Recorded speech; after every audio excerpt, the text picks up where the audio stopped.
Hi, everybody. I'm Ben. Okay.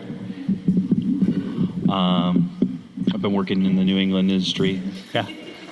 I get that all the time at the coffee shop. Don't worry, it happens all the time. I've been working in the New England film industry for probably a little more than 15 years now. Started doing sound, and then I found out the lighting guys have way more fun. So I transitioned to lighting, worked my way up to DP. I'm a member of Local 481, IATSE, in electric and grip secondary, and I'm a member of Local 600 as of early last year, April. So I've been shooting stuff, I've been gaffing stuff for some fairly significant projects that have crossed the New England sphere, and here to kind of answer questions. I have Aaron kind of loading up some examples of stuff I've done. We can break down maybe a little setup stuff, but I guess I'm kind of open to your questions. Anything relating to lighting, camera, that sort of stuff. Oh, is that ready? I can go through a couple things, I guess, just to... I'll put it on here and I'll stand. Yeah. So I just have a couple examples of some feature work. I work mostly in features, narrative features. And I've kind of loaded up a few examples. Yeah, put it here. Just some work I've done over the years, most recent years.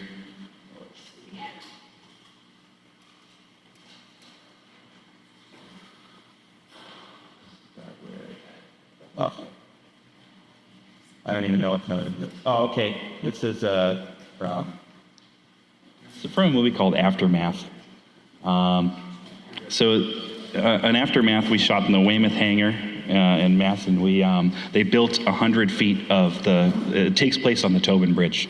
So rather than actually shooting on the bridge, which we scouted and decided that would not be a good idea, they built 100 feet of the bridge inside the stage, and then we actually, as the set progressed further beyond that, we would just shuffle the cars, so it felt like space was bigger. So that was like a little drone shot that we did inside the stage, but you can see the scale of the set in some of the here. So this is from Madam Web. I did second unit on Madam Web. We built up this whole. This is like the top of the building at the end of the movie, the big bad guy fight. And there was a helicopter in the story, and so we had to control, to have it spotlight the actors as they're going.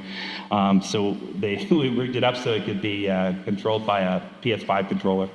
You can see my operator there. So it's on a cable cam, and he's kind of just, there's a camera on top of it so we can see the view from the top, so we can kind of follow the actors. And he's controlling it with the controller there. So that was a pretty fun set for a couple of days. Just that whole movie was my part of that movie was just explosions and fireworks. This is from a movie called I Want to Dance with Somebody. It was a movie about Whitney Houston's life. So we did a bunch of concert stuff with her. This was like a 5-camera day where this was the concert for South Africa where she sings I Will Always Love You. Some pretty cool sets on that one. What else do you got here? It's all kind of random work here. Another one, same day, they gave 300 extras, sparklers. Going over the tops of their head. That was a cool one. So it's at the wing. Brought a Super Techno up on stage, going out. It's like the end of the movie. All the crowd.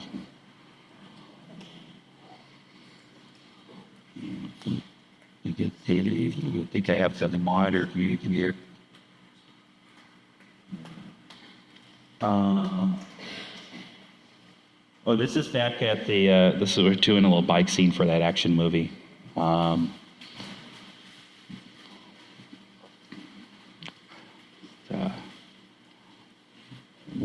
moving rig to make it appear as if they're a big fan and stuff. So, well, it's time for that one too.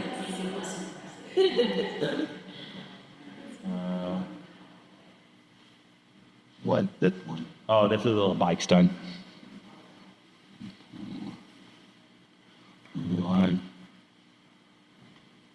Sorry for the quality on my phone. This was a Madam Web. We did the whole. This is the diner. See, I don't know if you guys have seen Madam Web. I'm sorry if you saw it. I didn't write it, so. But they built that diner that they have that she like crashes into. They just built that in a parking lot. It was like a parking lot outside of a park. Built the whole thing. Everything was controllable. And then, yeah, I'll just show it again. All the lights were fully under our control, everything there. And behind the, kitchen doors, there's just storage and, all nothing. Pretty neat what they can do. This is another little bike stunt from that action movie. Yeah. This is a movie that we did in Canton, where they built an apartment set, and they actually ringed it with video wall. So everything out that you see outside the window, they actually shot video of, and when we would do the takes, they would press play, and birds would fly by, cars would go by, planes would be flying. It was just all video. We'd be able to kind of add like the off-screen tiles we could add brightness to, so we would do a little bit of lighting with the video wall as well. And then they flooded the set. This is another one, kind of destroying the illusion there. We would augment with our own lights a little bit. They just built the wall for the movie, and then they took it down at the end.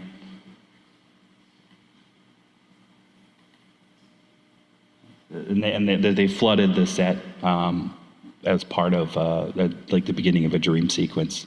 So it had everything battery powered, of course.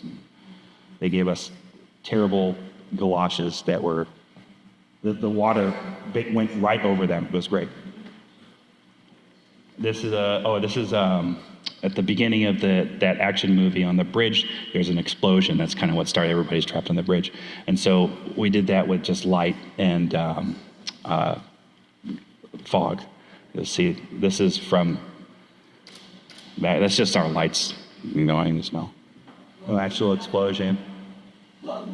This is called Aftermath. It's not out yet, so hopefully it'll come out soon. Little sneak peek. Not that many more. There's another one. We did a little fire stunt with the guy.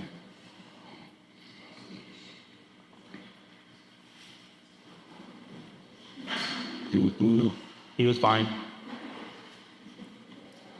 I don't know. It's a stunt guy, so maybe they're never found. This is the from the camera's perspective of that same explosion.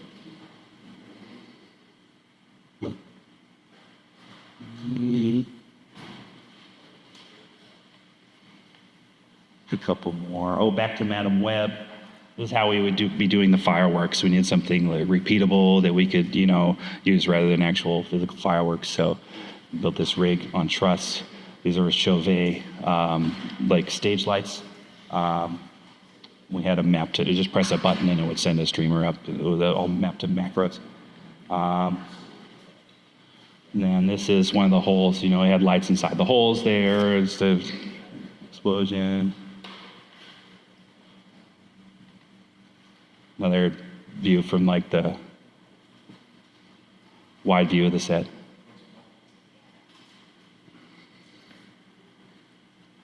How we would do the fireworks look. And then one last one. Again, Madam Web, just a little better view of the overhead rig.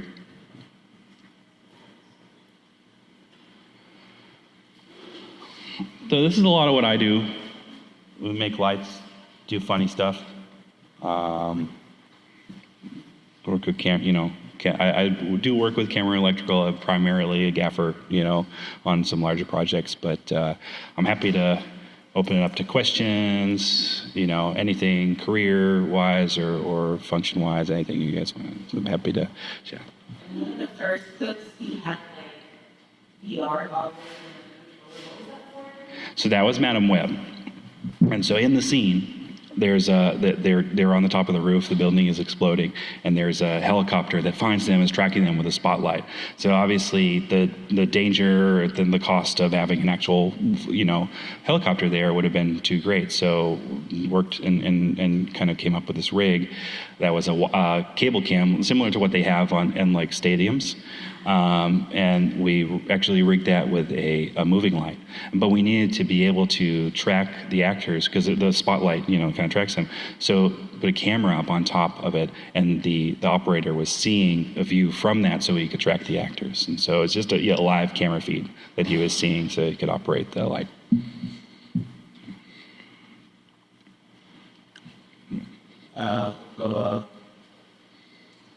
More. Cháu ngoài ngọt như nhà nhát rồi đấy với cả cái từ nhìn món như nào.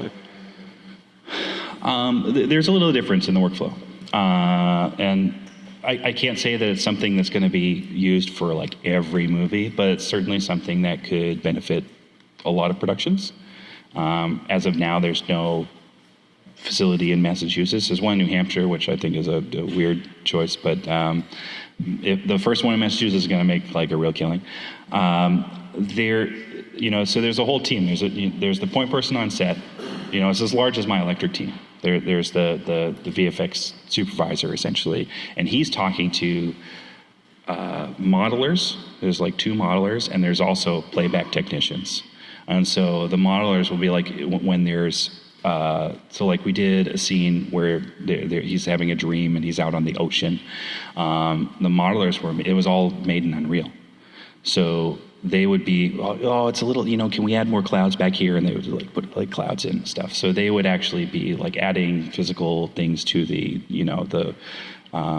video. And then when we were using video that we shot from the locations, they would have the playback guys play it back, and then we'd be like, okay, so these panels are off screen, but we need a little more light, so let's bring up the intensity on these ones. And so it was definitely a difference in workflow, an additional step, but we kind of figured out how things would work, and it's a very powerful tool, very interesting. Any other questions? Mind me back there. A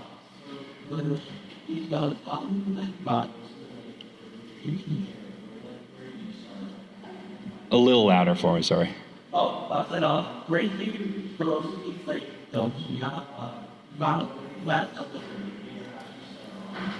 So all of those films were union, but at least the way it works in New England, you don't get really work through the union.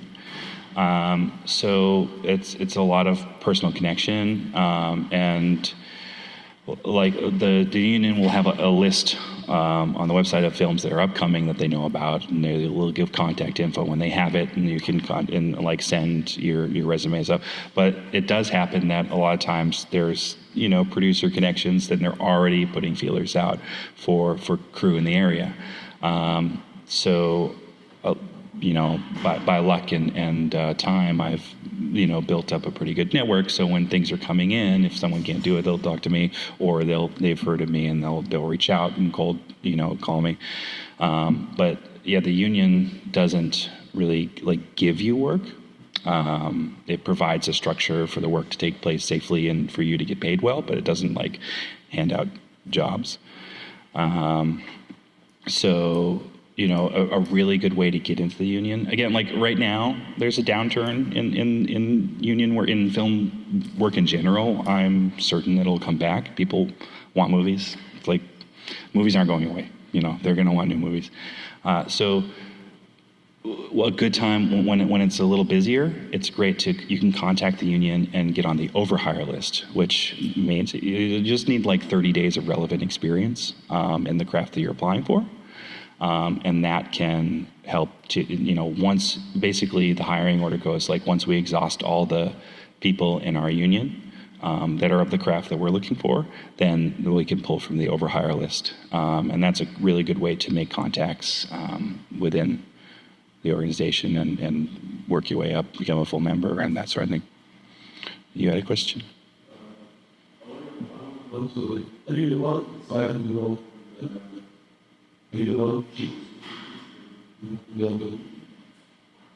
Oh, one more time, sorry. Yeah. Between me and if I'm a gaffer, on a project or a DP sometimes, we'll discuss with the director or the DP about kind of what the goal is. Everyone's a little different in how they work. Sometimes it's like, oh, well, here's a list of what I want, blah, blah, blah, and then we're like, well, here's what's available, But a lot of times what will happen is be like, here's kind of what I want to achieve.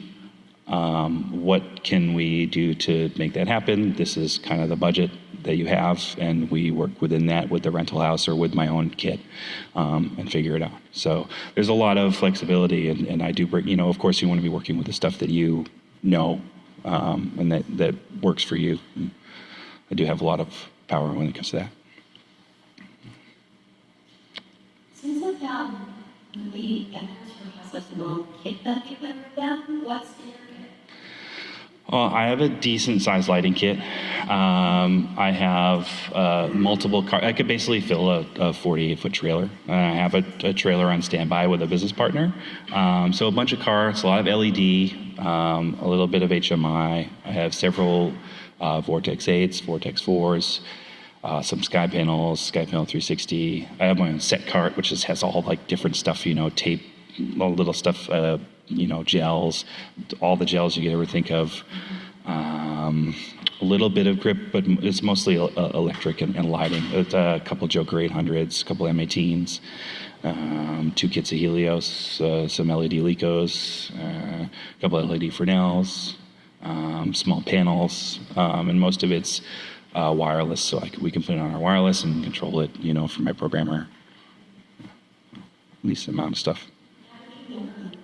So I like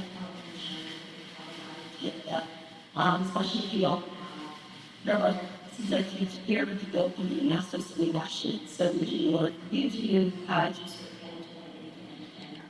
I learned on the Onset Film School, which is the best film school there is. But you just got to get it out there and you not be afraid to ask questions and work with people. I find that people here in New England, myself included, are not put off by questions. In fact, I love questions when I'm working because some things that I'm doing are just by instinct at this point. And when somebody asks me a question, why are you doing that? Why are you doing that this way? I need to reinforce why I'm doing that. And if there could be a better way, but at least you run through the processes and see like, okay, yeah, that is why we do that, So I think questions are always great. I think there is a great culture of allowing people to grow in this union and in the locality and in New England. I think you just got to get in there and not be afraid to work under people. I think that's a big mistake sometimes people make is they try to go right for a department head. Like, I'm a DP, I just bought a camera. It's like, work under people, work under people who have been working for a long time. See what they're doing. You don't have to do what they're doing, but at least you have a jumping off point for your experience and for these processes, and you can find your own way from there. But it can provide a great foundation for your learning and for your skills to just watch someone do things who has been an expert, who's gone through that process. Don't be afraid to work under people. I think that's one of the biggest mistakes people make is like jump right to the top and like I'm the director now. Humble yourself a little bit and like that's how you really learn. Is like working under someone and for them. Anything else? My man. So, I've been noticing in the last few 48s I did, there were a lot of new teams and new filmmakers. A lot of them have not gone to film school. What advice would you have for them considering the elements that they're working with, like maybe not have the ton of gear, shaping a scene in a 48 with limited gear, say shooting a dramatic scene versus a more vibrant, like action scene? Sure. I think one of the, you can make a film at any level, right? And I think you need to understand your limitations and work with them rather than against them. If you don't have the budget to dress a whole room, then shoot the part that you can dress. You don't have to shoot a giant wide if you can't dress the whole, the space. Use what you have and utilize the things that are available to you instead of punching above your weight. Focus in and do things in a smart way. Don't make extra work for yourself. Understand your capabilities in post. Maybe you can shoot this spot and you can replace the sky outside, or you can that you're gonna garbage mat out so part of the room. Understand there's a lot of power in post right now, especially in Premiere has to you can remove elements, the magic eraser, there's a huge power. So understand your post workflow, what you can do.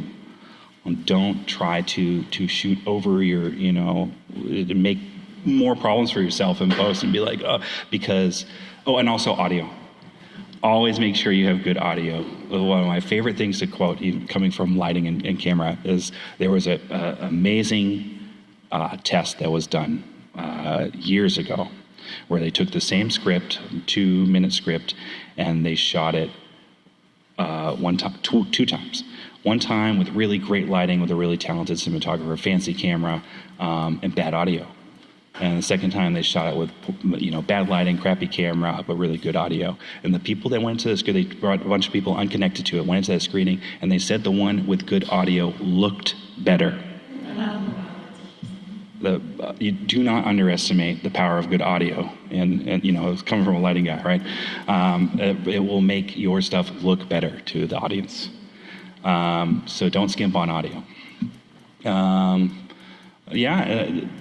Understanding your means, and it's all about location. Get a good and interesting location. Don't shoot against a white wall. Find something with depth that's interesting. That should be one of your biggest priorities. Finding an interesting location with texture if you're shooting THX, white space is fine, but understand that it's going to be what is on the screen that really resonates with people. So you need to the set dressing, in your set location is of huge importance. Everything comes from there, right? The actors need to move around that space, and so having a space with texture, it's got to look. You go to an Airbnb and there's nothing there. It's you can rent an Airbnb and it's a house with no character, and live, laugh, love on the wall. There's no character in these places. Have a place that's it's this person's house. Even if you're getting an Airbnb for the shoot, bring some stuff, bring some clothes piles, dirty stuff in the sink. You need to fill the world and build the world. And that makes a big difference in everything, making things feel real and understanding that the world is a bit larger than this, the frame that you're creating. Very important, set dressing. For practice, is there a certain type of bulb that you recommend, color temperature-wise, and one? Well, again, everything comes from the story. That's a good question. I think, if you're in Weird Future where there's purple lights, then, do the purple lights. I mean, I have a huge kit of bulbs that I bring, everything from 9-watt bulbs to 200-watt bulbs. I find myself using Astera Nix bulbs, which are LED bulbs that are wireless, and I can kind of vary the color a lot unless I need something really bright in practicals. I know the B7s are used sometimes, but honestly, definitely stay away from fluorescent or weird color LED lights. I would say they're kind of being phased out. Hold on to any real tungsten bulbs that you have, because they're being phased out. You won't be able to buy them because those often look like kind of the best on camera, and they definitely won't flicker and they're able to dim. Whereas some LED is not able to dim, they'll flicker on camera. Always, if you're unsure, test it. test it on camera before you shoot, and you're in post and be like, oh, that bulb's flickering the whole time, you know? Yeah, if you're worried about it, if you're unsure about it, test it. Always be wary of LED Christmas lights. They almost always flicker on camera. So I try to, find regular tungsten Christmas lights. Yeah, if you're unsure, test it. Screens, if you have a screen on camera, it can be very difficult. Sometimes your camera, if you can vary the shutter angle, 178.2 is a good shutter angle for if you have a flickering screen. I would say like 60% of the time you can dial it out with a 178 shutter. Phones, when they're dimmed down, will flicker. But if they're all the way up, you can usually get a phone screen that won't flicker. Practicals are very important. Having practicals in your night scenes and working from practicals will help to make the world feel really real as well. A lot of times, if there's a heavy shade on a lamp that I know is not very transmissive, I'll use a clear bulb, because a clear bulb will actually give you these nice, really hard to find shadows from the lamp if you want to add a little texture to the background. And if it's not gonna blow out the shade itself. So it's a heavy shade, I like to use clears. Those are really fun. And those pick up haze really nicely too. So when it comes to practicals like lamps, do you usually put the hat on the bulb? I've seen EPs use either cinefoil or cut the bottom of the can of soda. Oh, so it doesn't push out the top? It depends. 40% of the time, maybe I'll do that. But yeah, it's a style preference. I usually like the texture that's happening out of the top of a lamp, but it's definitely a taste thing. That's a good, a lot of times people will, if you have a practical lamp and screen that you're not seeing the bulb, the classic way to do it is to have a soda can and cut a soda can, and so there's a channel in the front, put it over the bulb, and so this can's not going to burn, and then that will kind of direct the light and flag out where you don't want it to hit. The classic grip trick. Mm-hmm.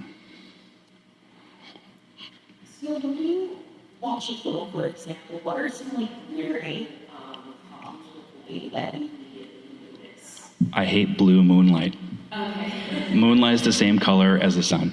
Moonlight is reflected sunlight. It's 5,600 Kelvin. It's because of the relative color of the sky that we feel it's a little cooler, but it is the exact same color as the sun. It's bouncing from the sun. So when moonlight is super blue, it bugs me a little bit. And also moonlight in urban environments. It's is it the brightest full moon ever? Why are we not seeing headlights or shop lights or street lights? That bugs me a little bit. It's nighttime must be a moon. It's no, where is the light actually coming from? You just have to put this, also, I can tell it when a movie is in a stage, when you do the eternal hair light. Everybody always has a beautiful hair light everywhere they stand. And it's okay, you have a giant overhead rig because you're on a stage. That takes me out of it too. When room practicals are coming from low, where's this light coming from? Absolutely.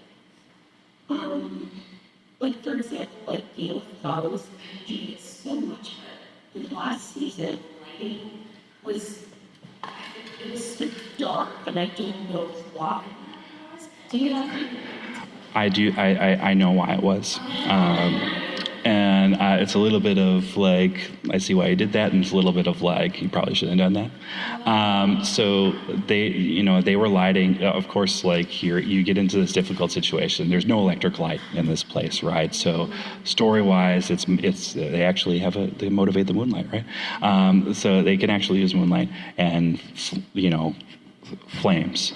So and they're watching on set with the most advanced OLED monitor in the world and seeing oh, yep, okay, we're seeing that, yep.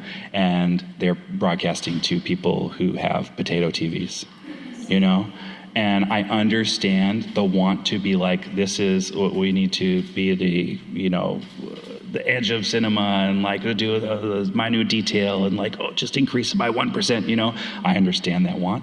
But also you have to understand where will this be screened? This is not going to be screening on a movie screen that you have control over. This is going to be screening on someone's home where they're watching on a Zenith TV, And so I understand both sides a little bit, but you have to live in reality a little bit, where it's like, yeah, not everybody's watching on this $10,000 LED screen 2 feet away, right? Like, oh, I see the skeletons now. It's so there's a little bit of give and take. I understand the want to do that, but I think it was a bit of a silly job. The Starbucks cup, maybe some of the best viral marketing ever done. Everybody was talking about Starbucks and not Game of Thrones after that. Yes. Have you ever seen anything where you felt like the light choices went beyond just representing the needs of the story in the moment, but it was not they, wow, the people who the light really understood the subpractical going on with character or something like that, and kind of really clever with anyway, that's why they do that, you ever see anything at the lecture? I mean, the easiest, probably the most quoted example, I think Roger Deakins does like really incredible work that is like subtextually. I don't know if you've seen the film The Assassination of Jesse James by the coward Robert Ford. Has some brilliant lighting in it, really brilliant. There's a train robbery scene where they do, and you just see the train coming through the woods, the front light of the train wiping everybody's faces, and it's just really, really gorgeous, but also like totally works with the scene. So I highly recommend that film. Of course, Blade Runner 2049 was really excellent, with some really cool textural lighting, and the rigs that they did were really incredible. I'll come back with some other examples, hopefully, but those ones really stick in my mind. So I read a lot of copies of where what is one hit portrait that I should be better playing super conscious that And you're shooting like with live public events, like the public is around. yeah, the bomber rating there. So obviously you're probably in a situation where you can't really put anything down, and so, but there are great cameras now that are super sensitive and clean at high ISOs. Like the Sony FX3 is incredible. It has the second base ISO is 12,800, and you can dial it down to 3,200, and it's just like there's no grain. There's no grain. Find yourself, use your bright lights, your highlights as a backlight. Always shoot toward bright light, shoot toward the sun. And that works, to shape your subject. And don't be afraid of darkness. There can be a little bit of darkness in there. But I think that you're probably in a situation where you just have to find your area of shooting with a solid, highlight or silhouette angle that you can find. And it's more about placing the camera than it is about, adding any lighting. I find that on-camera lighting usually looks super flat and dumb.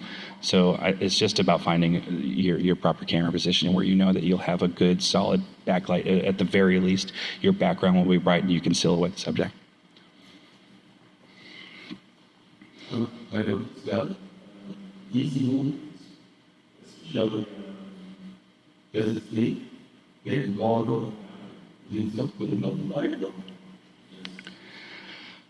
I mean, I can't speak to their individual decisions. I think there is has been a movement,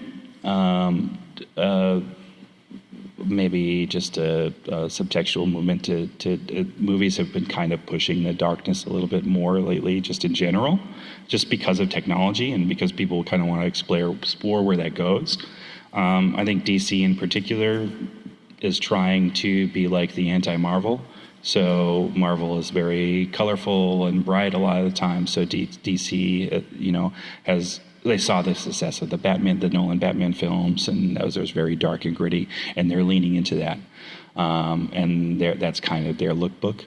And of course, they progressively kind of lean into it more and more. I can't say that it's the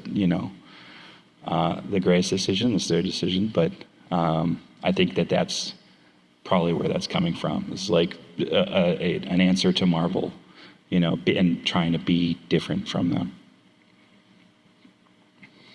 Okay. So one of the biggest pitfalls for new filmmakers, especially on the 48, is transitional scenes from outside to inside during the day. You have any good tips for on the fly or low budget? Do you handle that? Being overexposed. Like interior, exterior kind of stuff. Always a challenge.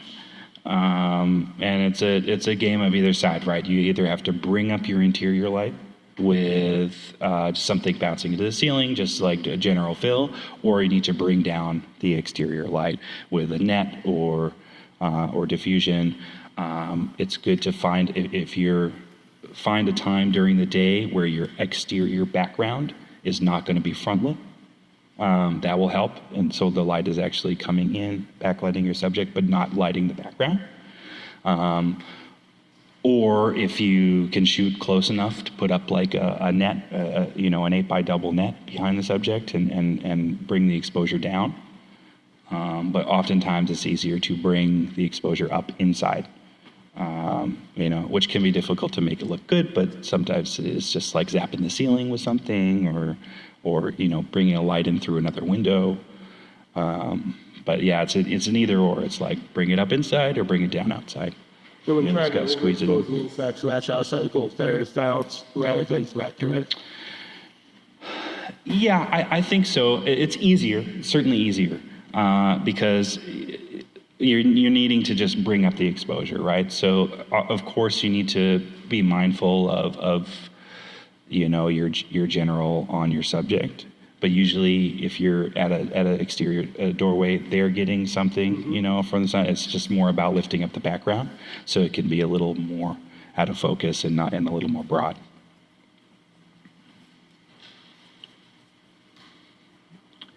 Any other questions?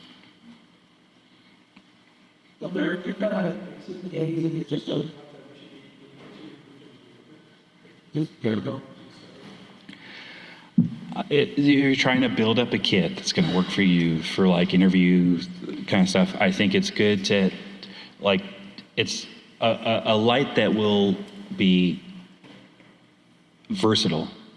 So some kind of panel light, a panel light is a good subject light.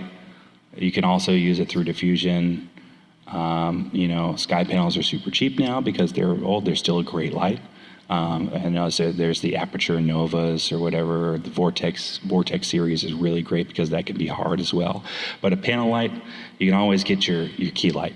Start with your key light. That's what you're going to be using for a lot. And then it's nice to build in something hard for a backlight. Because the first things you're probably going to be doing are like interviews, simple subject sit downs. For narrative work, it's always different. And I personally think unless you're making an investment that you want to be rented and make you money, it's probably better to rent from a rental house or from a local owner-op for the specific needs of your production, if it's narrative. But if you're going to be doing if you're going to be doing a lot of interview work, or you're going to be doing a lot of this kind of work, then you can kind of tailor your personal package to that, because it's an investment. And I would try not to just buy some like crap light. I would try to invest in a decent light that that's going to work and that you could get a rental on, make you money. There's a lot of stuff out there right now that's like okay or decent, but then there's a lot of stuff out there right now that will last years, that has good color quality, that has a lot of power, that is robust build. I see so many of these new lights, like people are like, oh, we used it for 6 months and it broke. Like, you paid $300 for it. It's like, that's what happens, cheap light problems. So if you're trying to invest in your future as a filmmaker, I would say maybe you want to spend a little more money on the equipment that you're using, because that's your company, that's your it's your investment for your company. So a good panel light, a good key light, something that you can soften, has still a little bit of power, that you can get a nice eye light in somebody's face. That's probably the best start for like an interview thing. For narrative, you never know. Every script is different. Yeah. So working with the Providence 48 school boss and school our crew, everybody's new, you give them like we have a very diverse cast and that wide range in one the hand look right. You go to balance. That's it. Any tips for us on making sure marks go straight? Yeah, it can be a challenge working with different skin tones, and I think it's great to see diversity on the screen, and we just have to understand how to work with those different skin tones. You may need to, because you're balancing, right? Everything needs to be fit within this dynamic range for a camera, and you don't want to just see somebody's eyes or something, You want to be able to expose and be like, true to kind of what's happening. So you may need to add, if you're dealing with two extremely different skin tones in one shot, you may just need to either, again, it's either add or reduce, right? So add a little exposure to the darker skin tone, or reduce some exposure with grippage from the brighter skin tone. Or block them in such a way that the brighter skin tone person will be in the darker part of the room, and the darker skin tone person will be receiving more light from the practical sources that are there. A lot of times, bounced light looks really, like dark skin tends to pick up bounced light very well.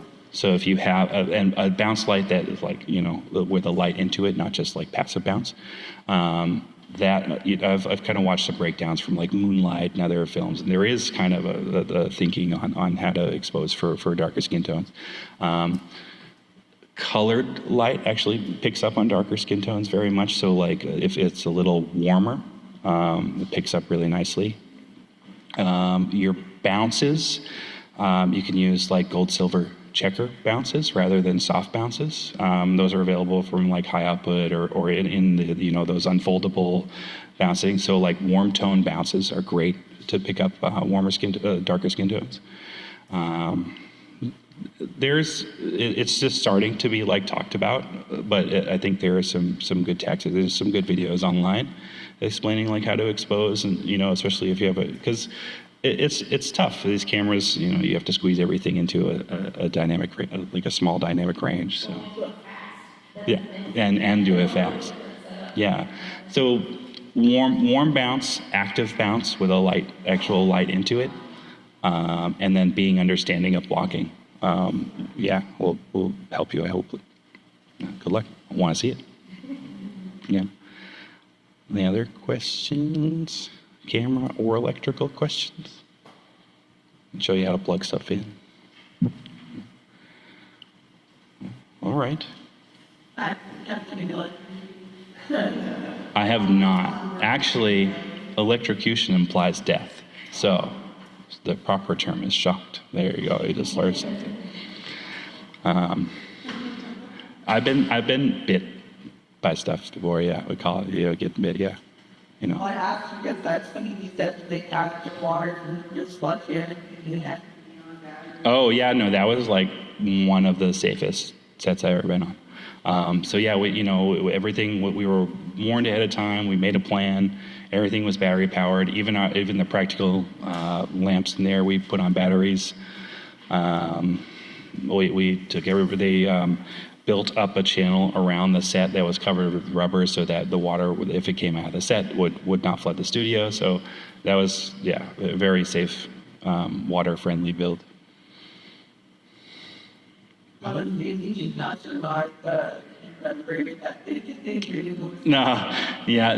not for human riding, no. Yeah, the thing I like with the one that it's about, it's not all about using backlight. Like switch back with us. So there seems to me that would make versus the shaft.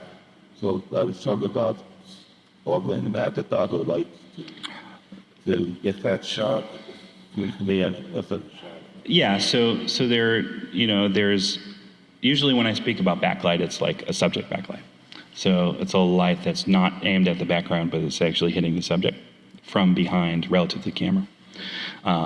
You do want to make sure your backgrounds are exposed, but generally you want to have some sort of light. Everything's relative to camera and subject, right? So you want to make sure that you have a light that shapes your subject from the background. rather than adding light to the background. That is something like that with some sort of analyzer substitutes. Yeah, so you would have a key of some kind. Yeah, so your general subject light, you would have some kind of key or so, depending on the situation. Maybe it's very harsh, maybe, a sunlight, or maybe it's very soft. But yeah, in addition to your subject light and your subject backlight, make sure your background's exposed as well. Double the sound, it's like, Well, I didn't see. but real quick, I've done a couple of 48 hours while I did it, and I did give you a joke on the bit. What do you find have you ever worked on something, seen the finding results response to a code rating under my effort, and if so, All right. what? Recently, I will not name names. I had a project that I shot, and we actually got, we got an Alexa Mini. We got these great lenses, which I thought the stuff looked great.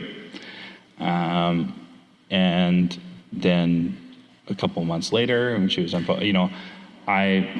it made me learn that I should be involved in the grading process as DP, and that's very important to me, like going forward. When the trailer came out, it was so different and like really amateurish. I felt like they leaned way into a completely opposite color tone. They took scenes that were like shot warm and made them like really blue, but not in a good way. It looked very amateurish. They just pulled all the tones super blue. I was not pleased with that. And obviously, it's like ultimately the director's choice. I'm not going to fight them on it. You put out what you want to put out. But if that was something that they wanted when they were shooting, it should have been communicated, and we could have worked on it. And if they wanted to make such drastic changes in post, I think I should have at least been involved in the conversation. So yeah, it does happen, and I think it all comes down to communication. I think 98% of problems in the world can be solved with just better communication, a better explanation of what each party wants, and an understanding, coming to understanding. But it happens. It definitely happens. Now, we work better. I would. I mean, we came to an understanding, and yeah, we chatted after, and I was open. Like I don't think that I would have, done it this way, but ultimately it's your choice. I can't. I'm the DP. You're the director. That's how it goes. I don't think that it's great, but I think moving forward, I would absolutely work with them again, and with more, communication in the future. I think that's really the issue, was just poor communication.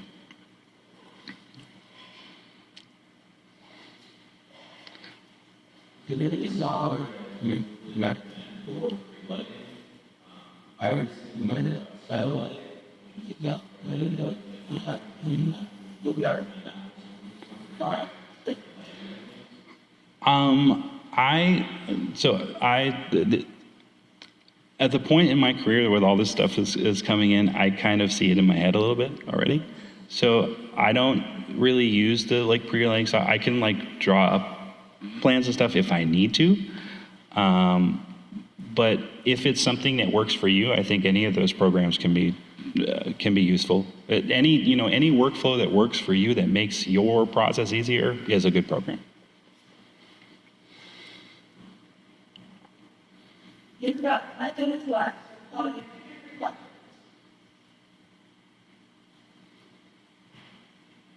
No, it's down. It's just very technical. That's what I'm trying It can be. to get a lot of technical questions. Doesn't have to be.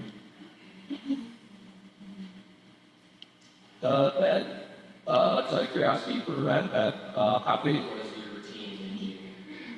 It fluctuated. So I was the second unit gaffer. So we were, we would inherit sets, or a couple times we got our own sets.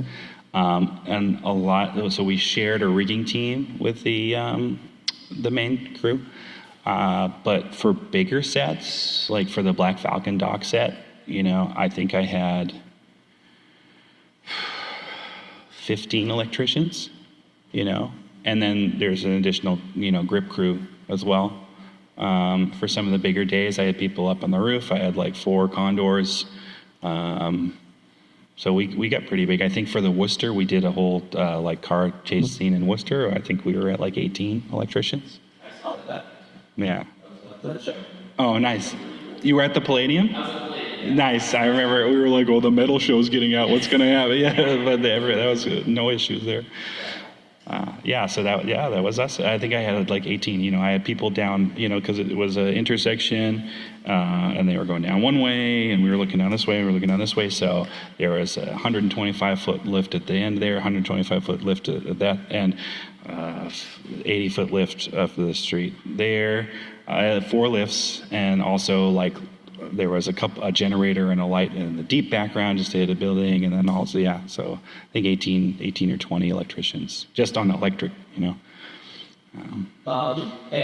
what on the extra so we got our quad and there was like a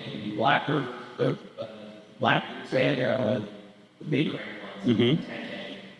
nobody started just there it looked like Yeah. it's thinking If somebody wants to take a stand that weighs like 300 pounds with a light that also weighs like 120 pounds, they can go for it.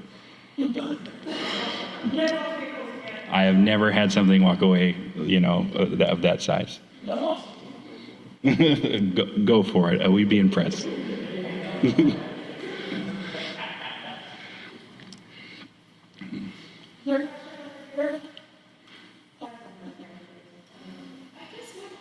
Like, how do all these those counts to certain people? Because if I know this film for me, and I love how things are shot and how captured and not very well. When you're talking to the director, like, and on this script as well. So how many how do you delegate a task to certain people so they're on time and A couple answers, I guess. So part of it is, it's a very relationship-centric industry, and once you're working with people for a little bit, you kind of understand the strengths and weaknesses of each person. But there's also a level of we get the schedule weeks ahead. We know what's coming up, and me and my best boy, when I'm a gaffer. We know like, okay, this day we need 5 extra people. This day we need 2 extra people. This day we're down to just like our core crew. So it's understanding the work that's coming, and being prepared. Like we tech scout every location before production. Sometimes there's multiple days of tech scout, and we look around every angle, look around, around the corner, and say, okay, this is where we need to put this. We have a plan days before we go onto the site. And then there's also like there's a little bit of respecting the hierarchy too. It's like there are people there for all these jobs, right? Your production designer is going to be dealing with the art stuff. Your set dresser is going to be moving the stuff. You should have an idea of like what the work is pointing to, which person. But also, it's personal relationships, understanding. Within my crew, I know that this person is going to be better at doing little things. Like I have to install some LED ribbon underneath something. Like this person's really good with the little stuff. And then I have a big light that I need to move down the street, and so I know this person's really good at coordinating a couple people to move. So it's a little bit about personal relationships. It's a little bit about understanding people. And it's a little bit about trust too. You need to trust people to do the things that you hire them for.